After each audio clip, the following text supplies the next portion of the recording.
आपको पता है कि भारतीय लोकतंत्र के इतिहास में यह पहली बार ऐसा हुआ है कि जब किसी उपराष्ट्रपति ने अपना कार्यकाल पूरा किए बिना अपने पद को त्याग दिया है। लेकिन पीएम मोदी के 11 साल से लंबे कार्यकाल में 7वां मौका था कि जब किसी बड़े ओहदे पर बैठे शख्स ने इस्तीफा दिया है।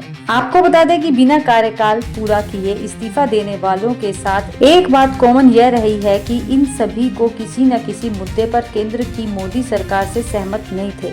कई बार यह बात सार्वजनिक तौर पर सामने आई है तो कई मौके पर नहीं आ सकी, लेकिन सूत्रों ने यह जरूर स्पष्ट किया कि आपको बता दें कि धनखड़ के अलावा 5 और कौन थे जिन्होंने कार्यकाल पूरा करने से पहले अपने पद को त्याग कर दिया था। पहले हैं पूर्व RBI governor Raghuram Rajan. UPA 2 सरकार के अंतिम वर्ष में मनमोहन सिंह द्वारा चुने गए अर्थशास्त्री और शिक्षाविद रघुराम राजन सितंबर 2016 में दूसरा कार्यकाल ठुकराते हुए शिकागो विश्वविद्यालय में अपने शिक्षक कार्य पर लौट आए।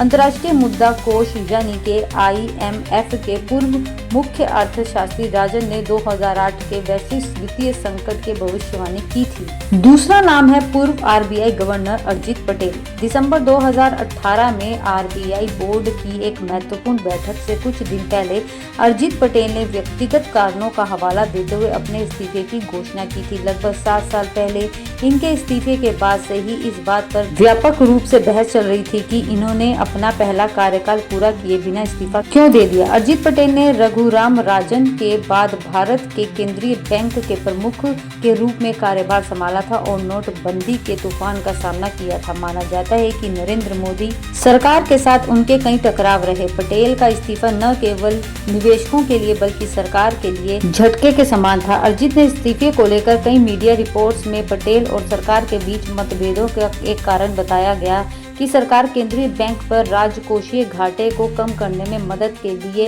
अपने 3.6 ट्रिलियन रुपए के भंडार में से कुछ देने का दबाव बना रही थी। पूर्व आरबीआई गवर्नर अरिजित पटेल कथित तौर पर केंद्र ने आरबीआई अधिनियम की धारा 7 के एक पहले कभी इस्तेमाल न किए गए नियम को लागू करने की धमकी दी थी, जिससे आरबीआई को अपने भंडार से 3 लाख करोड़ रुपए निकालने के लिए मजबूर किया जा सके। तीसरा नाम आरबीआई के पूर्व डिप्टी गवर्नर विरल आचार्य की टिप्पणी ऐसे समय पर आई थी जब केंद्र मोदी सरकार और भारत के केंद्रीय बैंक के बीच मतभेद बढ़ रहे थे, जिसके कारण अंततः तत्कालीन आरबीआई गवर्नर अजित पटेल को पद छोड़ना पड़ा। आचार्य ने आरबीआई के मौद्रिक नीति समिति की बैठक से कुछ हफ्ते पहले ही अपना इस्तीफा दे दिया था। चौथे स्थान पर आते हैं पूर्व सीईए अरविंद सुब्रमण्यन। मुख्य आर्थिक सलाहकार अरविंद सुब्रमण्यन ने 2018 में अपने पोते के जन्म के अवसर पर एक पारिवारिक कार्यक्रम के लिए अमेरिकी लौटने के अपने निर्णय की जानकारी अरुण जेटली के साथ एक वीडियो कॉन्फ्रेंसिंग के माध्यम से दी थी, जो उस समय बीमार थे।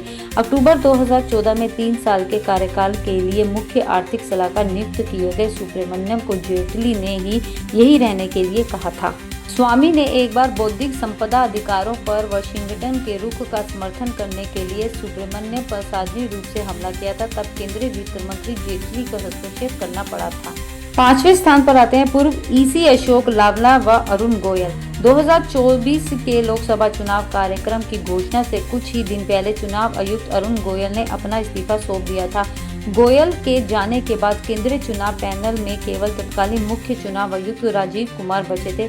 पंजाब कैडर के 1985 बैच के IAS गोयल ने चुनाव पूर्व संरक्षण के लिए बंगाल दौरे से एक दिन पहले इस्तीफे क्यों दिया, ये अब भी सवाल है। अगर गोयल ने अपना पूरा 5 साल का कार्यकाल पूरा किया होता तो वह ज्ञानेश कुमार की जगह मुख्य चुनाव आयुक्त होते।